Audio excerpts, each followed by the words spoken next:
এই সেই গোটা সেদ্ধ। তো আমি এখন ট্রাই করতে চলেছি গোটা সেদ্ধ দিয়ে অল্প করে মুড়ি মেখে খাই, কেমন লাগলো সেটা জানাচ্ছি।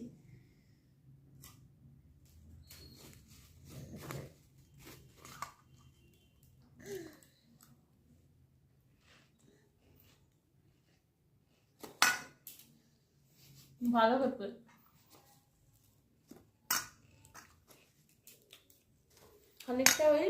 খানিকটা ওই কড়াই সেদ্ধর মতো,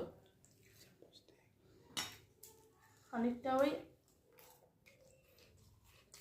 কড়াই সেদ্ধর মতো খেতে, ওই সিম বেগুন আলু সব কিছু দিয়ে গোটা সেদ্ধ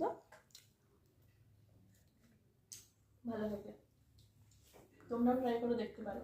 তো আমি ফার্স্ট টাইম খাচ্ছি পুরুলিয়াতে, ভালোই খেতে, লঙ্কা দিয়ে আছে, ট্রাই করো।